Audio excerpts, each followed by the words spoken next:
नवी मुंबई आंतरराष्ट्रीय विमानतळाच्या नामांतराचा वाद हा पुन्हा एकदा आता उफाळून येताना दिसतोय। दिबा पाटील यांच्या नावासाठी ठाकरेंच्या शिवसेनेनं देखील आंदोलन केलं। विमानतळावर आंदोलकांच्या वतीनं जोरदार घोषणाबाजी देखील करण्यात आलेली आहे। तर दिबा पाटील यांच्या नावासाठी आता ठाकरेंची शिवसेना देखील आक्रमक झाली आहे आणि याचाच आढावा घेतलाय आमच्या प्रतिनिधी आकांक्षा देशमुख यांनी। पाहूया।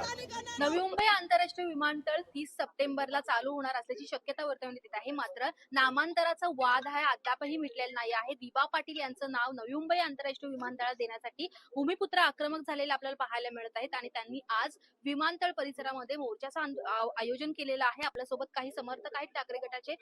दादा, काय नेमकी भूमिका घेऊन आलाय?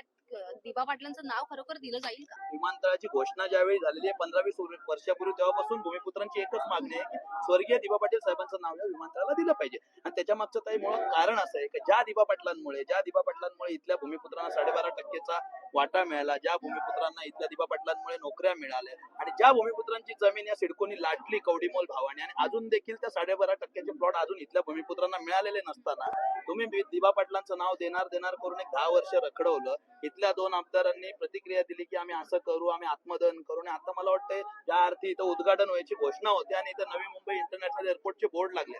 आता एनएमचा अर्थ आम्ही काय समजायचं आम्हाला कळतच नाही। एनएम एअरपोर्ट नक्की नवी मुंबई इंटरनॅशनल एअरपोर्ट देतात का नरेंद्र मोदी इंटरनॅशनल एअरपोर्ट नाव देतात, अशी शंका मला तर वाटतंय सगळ्या भूमिपुत्रांच्या मनामध्ये आहे। आणि असा घाट त्यांनी घातलेला आहे, त्यामुळे याला तीव्र विरोध करण्यासाठी या गोष्टीला दिबा पाटलांचं नाव जोपर्यंत देत नाही तोपर्यंत इकडचं विमान शिवसेना उडून देणार नाही, ही भूमिका घेऊन आता मी चाललो। 30 सप्टेंबरला अजून सिडको सांगतीये, तसं सरकारने कुठे डिक्लेअर केलेलं नाहीये। एक तर इथे अजून एअरपोर्टचं काम पूर्ण झालेलं नाहीये, कनेक्टिव्हिटी नाहीये। त्याच्यामध्ये उद्घाटनाचा घाट का? तर मुंबई महानगरपालिकेचं इलेक्शन, त्यासाठी यांची घाई चालली असेल। परंतु इथे भूमिपत्र काय ऐकणार नाहीत आणि काय उद्घाटन होऊ देणार नाही। नक्कीच, त्यामुळे आता भूमिपुत्र आक्रमक झालेले आहेत, त्यामुळे हा वाद आणखी चिघळण्याची शक्यता वर्तवण्यात येत आहे। व्हिडिओ जर्नलिस्ट राजसह मी आकांक्षा देशमुख, लोकशाही मराठी, नवी मुंबई। लोकशाही मराठी ऐका, पहा, जागरूक रहा।